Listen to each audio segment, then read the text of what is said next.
Hi Darks, hi. Now I thought I'd do a vlog after I watched Genderquake, the debate yesterday. So today's the 9th of May, yesterday, the 2018, 8th of May 2018 at 10 o'clock in the evening on Channel 4. They did Genderquake, the debate, and a lot of people wouldn't do it. A lot of trans activists said they wouldn't go on and share a platform with certain individuals who were on the platform. They said a lot of people were opposed to it because they didn't like the Genderquake series with the people in the house. They were uncomfortable with the way it was set out and the way the debate was angled around the fact that it was trans people trying to say we have an identity, let us be ourselves. They argued that it was a debate about our existence and we shouldn't be debating about our existence. I'm just going to say my personal views of Genderquake because I watched it. I watched the whole thing. Had a little bit of issues with the live stream on my Apple TV box, but other than that, it was not too bad. I managed to keep abreast of what was going on. I was shocked. I don't know where Jermaine Greer was coming from. She seemed to be saying that she hadn't said all the nasty things she said about trans people trans women in the past. She seemed to have been denying everything that had been written that she had said and stuff she's reportedly had said on the Victoria Derby show on BBC One. That was a bit weird. She seemed to take no responsibility for the attitude she has towards the trans community, the female trans community. But she seemed to show some empathy towards non-binary folk. At least that's how some people in the reviews, which I've come across on Twitter, explained it. They seem to think she had an about turn, or she was either that or she was gaslighting the audience. I didn't know where she was coming from, and as Monroe Bergdorf said, she didn't seem to think what she thought, what she was thinking about, what she'd said, what she was thinking about. It's bizarre. Caitlyn Jenner was good on the show, I thought. I can understand why a lot of trans activists didn't want to be on the same platform as her, but she was all right. She held it together, as it were. It wasn't a problem. She said the right things, and Monroe Bergdorf said the right things as well. And the trans panelists on there were good.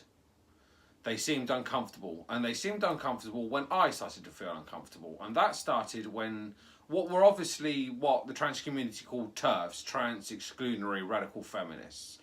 They had been seated, the audience for the show, the panelists were in the middle on some sofas and some chairs, and then around the outside of the debating area were other sofas and chairs where people were sat, and it seemed to be that Channel 4 had put trans supporters and allies and some members of the LGBT community on the outside of the audience space, and put a lot of TERFs, a lot of these people who were anti-trans, in the centre bit close to the panellists.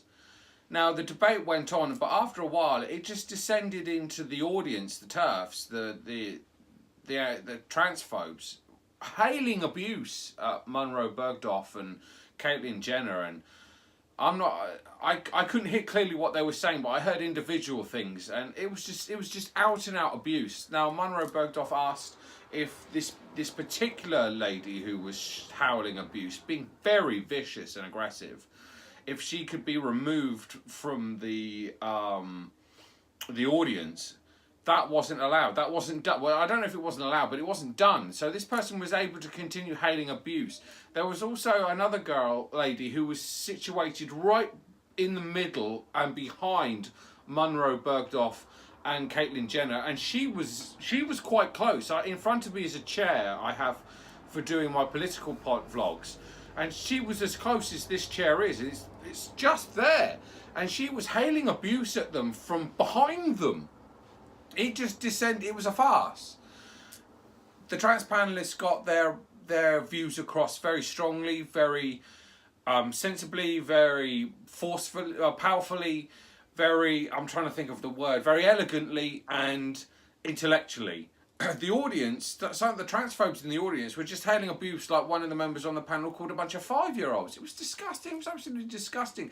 It seems to me that Channel 4 wanted it to be a debate where it would descend into a slagging match. But it was only coming from the audience. The panellists were being calm and trying to carry on the interview. But the discussion, but the turfs around the outside were just hailing abuse, and it was appalling. It was absolutely appalling. I was shocked. I kept watching it. I didn't want to switch off because I wanted to really get what the panellists were saying in. The other thing that annoyed me was there was one non-binary folk on the panel, and when they asked them, they didn't ask them very many questions. In fact, the only question I remember them asking them was, which bathroom do they use? Out of everything you could ask someone about a non-binary stuff, you have to ask them what bathroom they use. I mean, for God's sake. It's back down to body parts and bathrooms again. Do you know what I mean? That's all it is. Can we have our right to exist? Bathrooms. Oh, The reason why I wanted to do this vlog is because I don't think anybody in the community's done one yet, so I wanted to get my first opinions across. But as I say, I was just shocked. You don't go onto a panel to discuss the issues surrounding trans issues and have abuse hailed at you in what is supposed to be a safe space. That was supposed to be a safe space. Safe space to express ourselves, to try and make people understand who we are, where we're coming from, and everything about us. But it was just ignored, and it turned into something absolutely horrible. Munro Bergdorf, when she came off the stage, she simply tweeted, well, that was very stressful. I believe, I'm paraphrasing, but I think that's what she said. That was very stressful. You can see why people don't want to go on panel shows, especially not on Channel 4. Because it just descends into this argument, do we have a right to exist? I have a right to exist. I am an individual. I have a right to exist and be who I am. No one's going to tell me otherwise. I have a right. I am me. I'm a human being. Trans rights are human rights. And for some reason, we're the lowest of the low at the moment, and we're getting all the crap thrown at us, and we are not having it anymore. So we've got to go out there and make our voices heard. And get on as many platforms as we possibly can. And if we have to circumvent the mainstream media, because even in the BBC, they're having a tussle against their female staff, their female members, and some other male members about whether they should be pro-trans, anti-trans, or somewhere in the middle. And people are falling out. The 300 ladies who were supposed to have cisgendered females who were supposed to have resigned from the Labour Party because of the trans inclusion decision that Jeremy Corbyn has made. It's everywhere, and it's coming from our own gender. For trans females, it is coming from parts of of the female gender. I am surrounded by allies. Whether it be my family, cis, trans, all the rest of it. I see the hostility on the streets is directed to me by strangers. People I don't know. People I've never met before. Who feel they have to pass a comment in the street.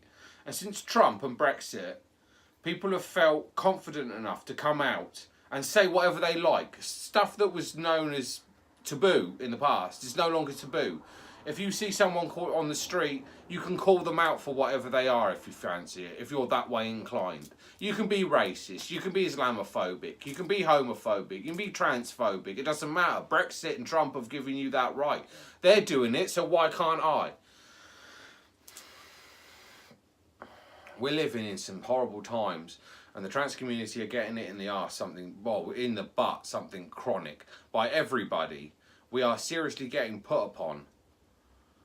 The media is using us to bash every time they possibly can, and it's not right. So we need to get out there and circumvent these platforms and get our voices heard. I don't know what else to say other than that Channel 4 Genderquake debate just shocked me. I thought it would be a proper debate, but it just descended into arguments and transphobia. We have rights. I'm a human being. I should be treated as such. Not abused in the street because I'm trans. because I'm easily identifiable as a trans woman. It's wrong, and it should stop.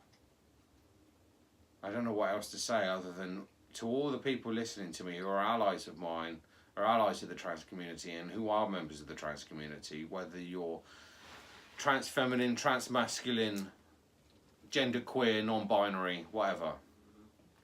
We need to get out there and make our voices heard and get as public as possible so people see us as ordinary human beings. This idea that we go on programs to try and get the audience to sympathise with us, we've been doing it for years and it's only worked slightly. It's only succeeded to a certain level. The problems we now face are more encompassing, and when you have the mass of the media, the right-wing media against you, and you have platforms like the BBC fighting amongst itself, deciding on how it should approach the issue and which side it should take and which side it should speak up for, you can see that we face a lot of problems. It's almost like the LGBT communities have reached a plateau. We've reached a peak, a glass ceiling, and above that we're trying to smash through it. We've gotten most of the laws in support of us, but the abuse and the intolerance and the bigotry is still there, and it keeps us back. And as long as it remains, our hard-fought gains are fragile. They can change in an instant, at an election. So, be vigilant, be careful, be safe, but stand up for yourself. Make your voice heard. And show that we're just human beings. We're just like everybody else. Trans rights are human rights, and human rights are human rights. That's it. And hopefully this will work now. And it doesn't.